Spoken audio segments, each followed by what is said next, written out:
Assalamualaikum warahmatullahi wabarakatuh. Alhamdulillahi anzala ala abdil kitab wa lam yaj'al lahu iwaja. Asyhadu an la ilaha illallah wahdahu la syarika lah wa asyhadu anna Muhammadan abduhu wa rasuluh. Allahumma shalli ala Muhammad wa ala ali Muhammad amma ba'du.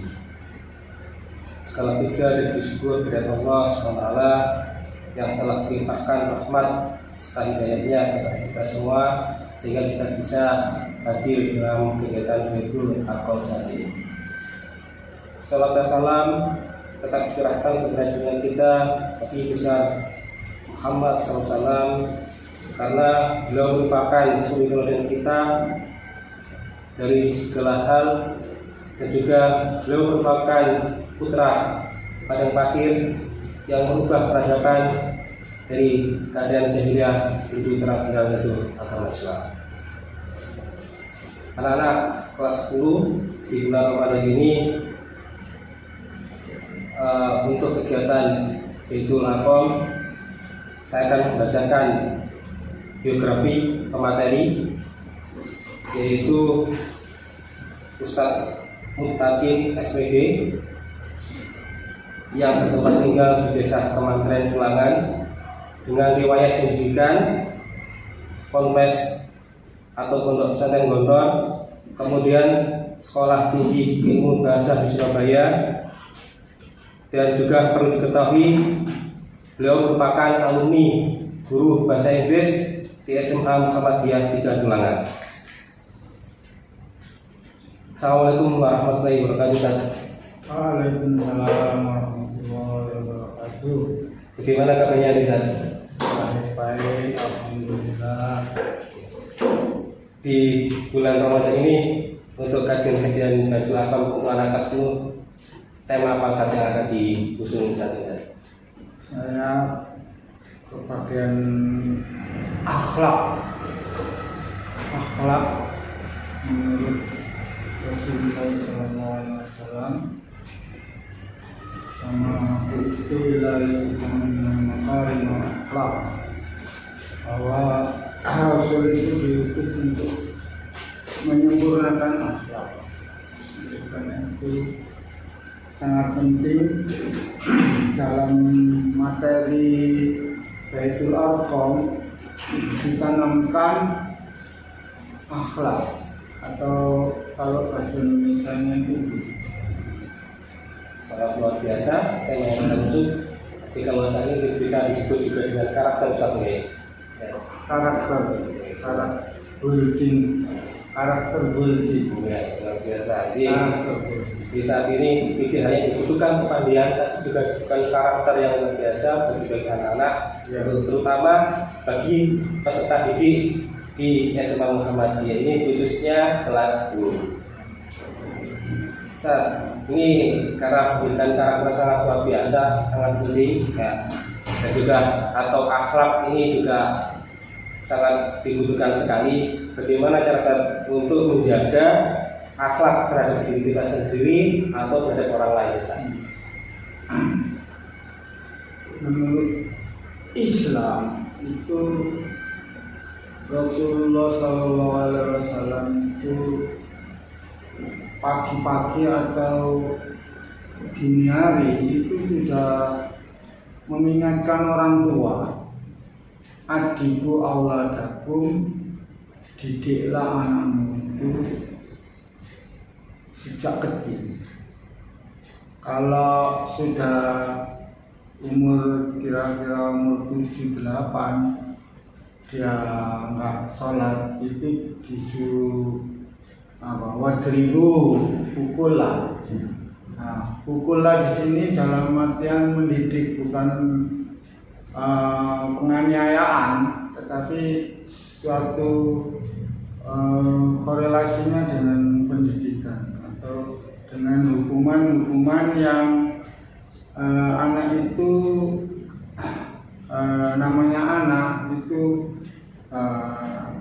barangkali belot, nakal, kurang perhatian. Nah, itu diberi hukuman-hukuman yang ringan sehingga yang tadi dia melanggar itu menjadi tidak melanggar, sehingga ya apa tidak menjadi satu kaum yang meninggalkan sholat. Lah, pendidikan ini terus dari kecil sehingga memilih sekolah, terutama di Indonesia ini di sana banyak sekolah-sekolah, sehingga orang tua itu bisa memilih sekolah yang misalkan seperti SMA Muhammadiyah ini. Nah, itu pas sekali dia memilih sekolah karena di SMA Muhammadiyah itu ada pelajaran umum yang di situ piawai guru-gurunya itu dari universitas-universitas yang unggulan seperti UNESA, UNIDRA, UNER, itu UTS. Di sini lengkap gurunya itu teruji, tersaring baik IQ-nya maupun akhlak. Jadi menjadi guru di sini itu tidak asal tama. Nah, itu yang pertama. Yang kedua, kurikulumnya itu imbang antara materi umum dengan agama, itu imbang. Nah, apalagi di sekolah sini itu ada kajian hari Sabtu, setiap hari Sabtu, kajian rutin, kajian anak-anak yang kurang bisa baca Quran itu ditangani sendiri oleh guru khusus yang menggulawentang mengajari baca Quran. Kalau gurunya sudah hebat, sudah dan sebagainya, bagaimana siswa kita ini menjalin antara hubungan akhlak antara anak dengan orang tua ataupun anak dengan guru, bagaimana? Nah, karena dia terisi dengan ilmu umum yang mumpuni seperti fisika, kimia, biologi, bahasa Inggris, dia juga terisi dengan pelajaran agama, rumah akhlak, sehingga otomatis timbul dalam hatinya itu untuk mengimplementasikan kebiasaan-kebiasaan sentuhan dengan sentuhan kebiasaan sehari-hari di sekolah itu, sehingga bisa anak menjaga diri karena terbiasa di sekolah ini diajarkan untuk mempunyai akhlak terhadap jiwanya sendiri, yaitu bertobat. Nah, di sini kan ada sholat Jumat, ada sholat berjamaah, seperti kalau nggak Jumat, sholat duhur berjamaah, ada sholat duha, kemudian ada kegiatan bakti sosial yang mendidik anak itu berjiwa ikhlas dengan kebiasaan jiwa yang menuju muqarabah. Muqarabah itu pendekatan dengan Allah. Muhasabah itu dididik untuk menghitung-hitung kebaikannya dan keburukannya sendiri, sehingga tidak perlu orang lain itu mengingatkan. Jadi jiwanya sendiri yang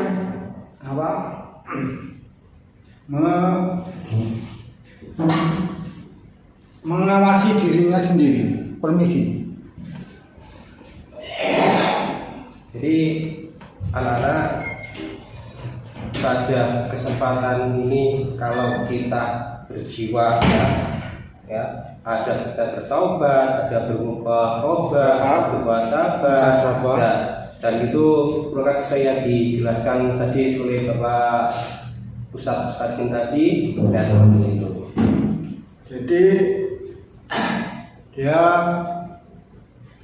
akan bisa mengimplementasikan dengan orang tua di rumah dan kepada gurunya, sehingga ada pepatah dulu, ada kiai yang terkenal namanya Bapak Kiai Jainuddin MZ, itu istilahnya itu boleh kita itu berpikiran Jerman, dididik pinter, tapi tidak kebablasan. Hatinya ini tetap berhati Mekah. Jadi pintar, tapi dia itu sopan, mengerti, tidak kebablasan, pintar, kemudian sombong dan minteri orang tua, berani kepada guru. Ini berarti hatinya lepas, tidak berarti Mekah. Kalau misalkan kita memandang dengan orang tua dengan keadaan tajam dan sebagainya, itu termasuk akhlak yang baik atau bagaimana Ustaz, untuk anak-anak? Kadang-kala anak-anak saat ini kalau ada orang tua duduk ya lewat gitu aja dan sebagainya. Nah, ini bagaimana Ustaz menyikapi terhadap pergaulan seperti itu? Nah, sekarang kan pengaruh dari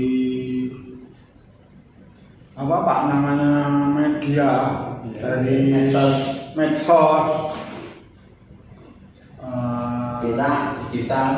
digital, dari apa HP, rata-rata sekarang itu kan pegang HP yang Android, sehingga budaya-budaya dari luar itu melalui film, melalui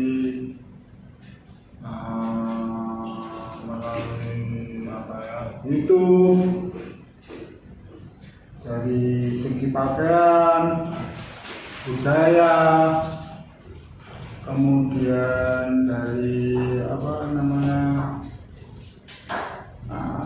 karakter, ya itu sedikit-sedikit itu menggeser akhlak budaya. Kalau ini adat ketimuran, sehingga anak itu bahasa Inggrisnya itu nyeludur, gak permisi, terus apa suaranya keras, apalagi sama orang tua itu bentak-bentak, gak mau diingatkan, terus ngomong so pintar, terus kebebasan. Nah, itu pengaruh-pengaruh dari media sosial. Oleh karena itu menurut Islam itu kita dimasukkan oleh orang tua ke sekolah-sekolah yang notabene di situ berbasis Islam, berbasis karakter ajaran Rasulullah. Maka insya Allah anak-anak yang sekolah di sekolah yang berbasis Islam, yang berbasis akhlak, itu akan selamat, karena sehari-harinya itu kenal dengan ajaran-ajaran yang mulia itu. Kalau tidak memilih sekolah yang berbasis Muslim atau akhlak, maka otomatis kebablasan, sehingga ada orang tua itu yang membanggakan anaknya, sekolahnya pintar, terus sekolah di luar negeri ya, luar negeri, dokter, tapi ketika ibunya meninggal itu nggak bisa pulang, nggak mau pulang. Coba ibu. Nah ini gara-gara dasar atau basic pendidikannya itu lepas dari akhlak karim. Ya, sesuai yang tadi misalkan di dalam Al-Quran juga disebutkan bilang saja pada orang tua atau ibu, terutama ibu itu saja sudah dilarang. Apalagi sampai membentak-bentak seperti itu. Jadi kan sangat ibadah itu dosa itu bagaimana tadi? Nah ini di dalam Al-Quran disebutkan wawasainal insana biwalidayhi husna. Surat Al-Ankabut ayat 8, Allah berwasiat kepada kita, kepada manusia itu untuk berbuat baik kepada kedua orang tua, berbuat sopan, apalagi jangan sampai membentak, wala taqul lahum uffin wala tanharhuma wa qul lahum qawlan karima. Janganlah kamu berkata uf itu kalau bahasa kita itu hus. Orang tua kok di hus. Ada ngono kurang ajaran. Wala tanharhuma, apalagi menghardik, bentak. Wala tanharhuma, aja membentak. Wa qul lahuma qawlan karima, berkatalah kepada kedua orang tua itu dengan kata-kata yang hormat. Kalau bahasa kita itu apa? Boso. Ojo sampe ambek wong tua iku ngopo kaya kancane. Iku arek saiki ngono. Ambek wong tua iku apa umbu. Nggih, boten ada apa. Apa kaya kancane. Itu jangan. Malah dengan orang lain boso. Dengan ibunya sama bapaknya gak boso. Itu kuali terbalik. Jadi waqadara buka Allah ta'budu illa wa bil walidaini ihsana. Allah mewasiatkan kepada kita untuk berbuat baik kepada. Kapan kita ini boleh tidak taat kepada orang tua? Boleh. Kapan? Ketika orang tua itu mengajak hal-hal yang tidak sesuai dengan ajaran Rasul. Misalkan mengajak nyuri, mengajak menyembah selain Allah, berbuat syirik. Nah, itu di situ ada batasnya. Makanya berbuat baik bukan mengabdi kepada orang tua.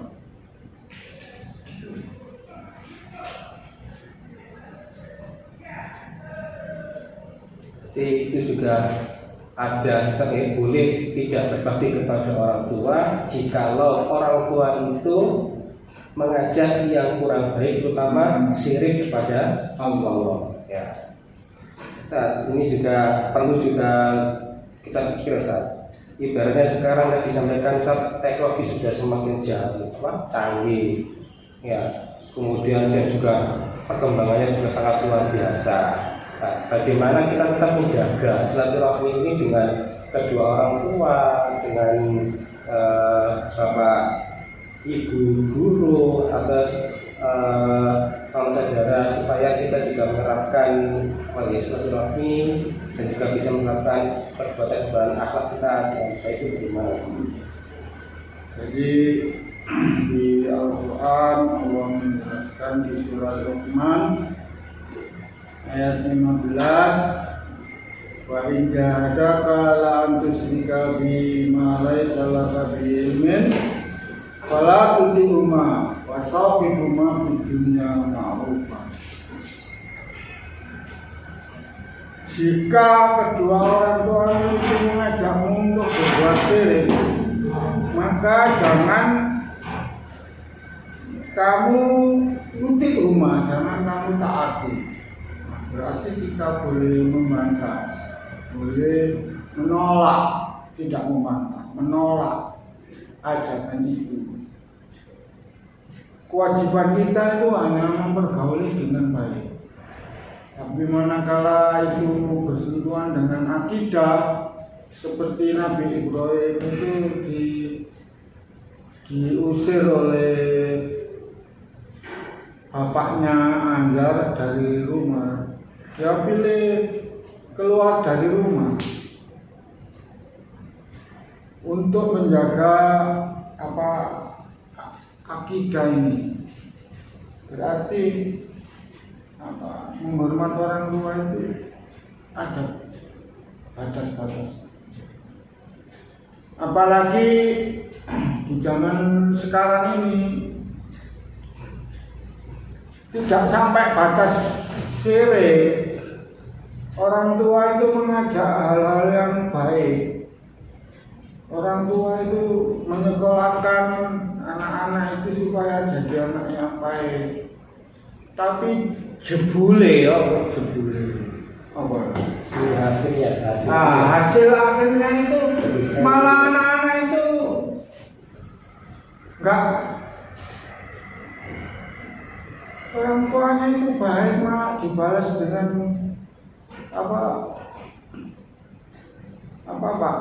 dengan tindakan-tindakan yang tidak sopan, tidak hormat. Kalau istilah peribahasa air susu dibalas dengan malah air susu itu dibalas air toba. Ya, podo putih ini susu itu putih, toba ya putih. Tapi ketika diminum, kalau susu itu menyegarkan, kalau toba itu racun. Anak-anak itu bukan susu yang dikasih susu ya, balasannya itu toba itu. Karena pengaruh zaman sekarang itu yaitu obat-obatan.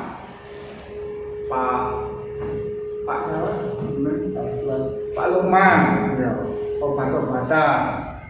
Sing disingkat itu Pak?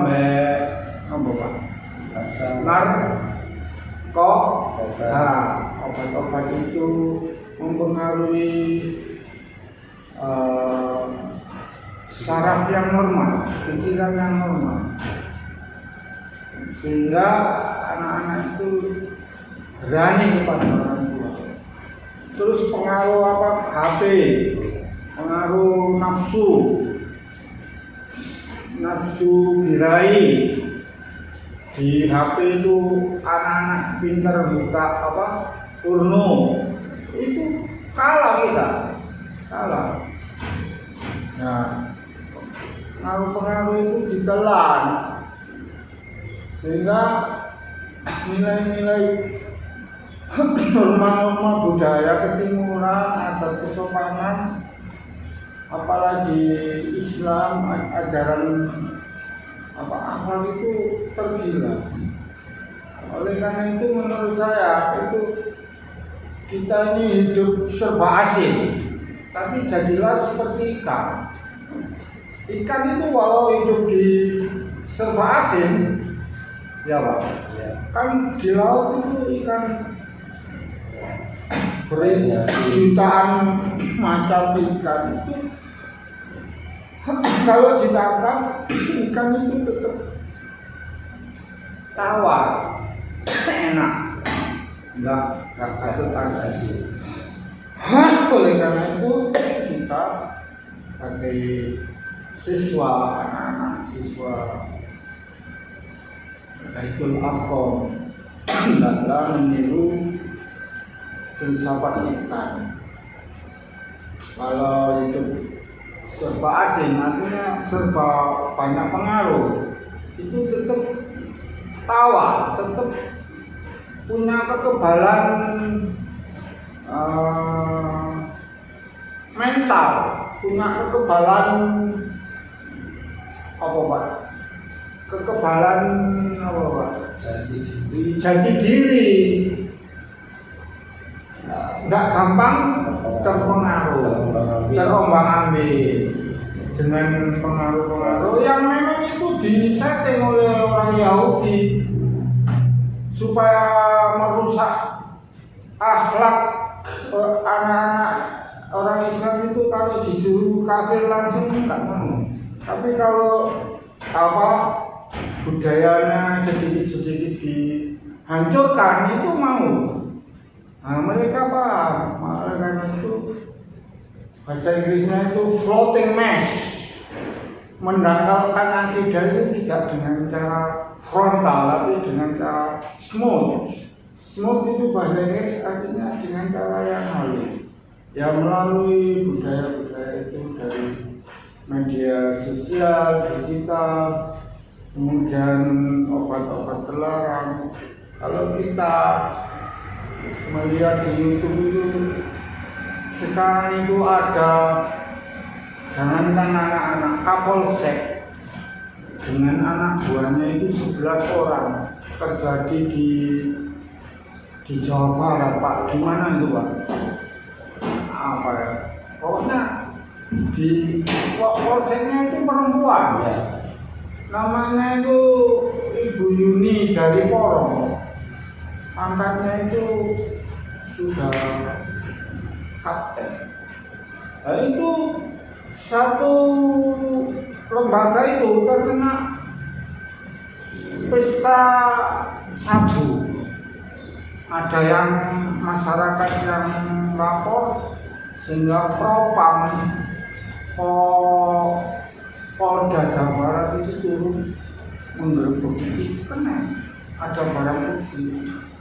Sehingga dipecat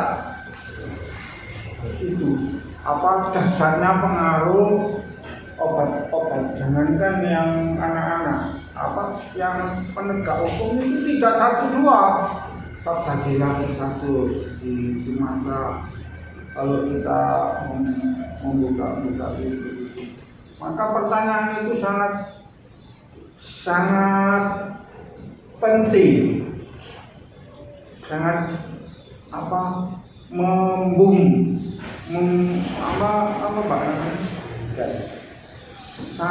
sangat up to date.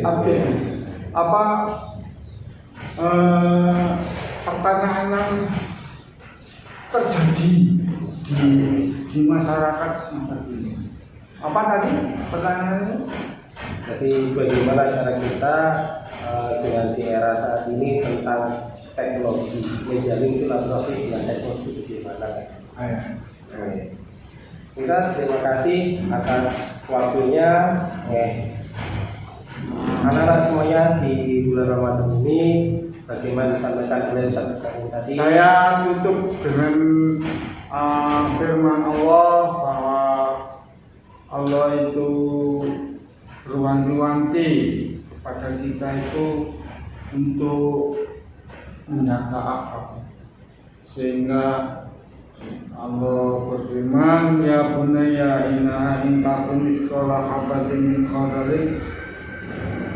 Luqman memberi nasihat kepada anaknya, wahai anakku, sesungguhnya apabila ada seberat biji sawi terjadi di langit atau di bumi, fatakun fi sokra fi samawati, di langit maupun di bumi, yakti Allah. Allah Maha mengetahui.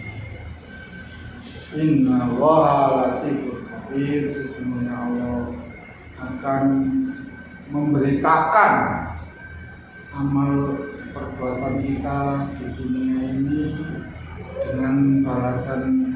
Innal ladzina amanu wa amilus sholihati kana lahum jannatul firdausi. Orang-orang yang berbuat baik, beramal saleh, berakhlak karimah, itu diganjar oleh Allah surga adem yang mengalir di bawahnya sungai-sungai dari madu dan susu. Terima kasih Ustaz. Karena pada kajian kali ini kita harus tetap semangat, terus apapun prestasi kita, karakter atau akhlak harus kita jaga dan kita utamakan. Sekian dari kami. Assalamualaikum warahmatullahi wabarakatuh.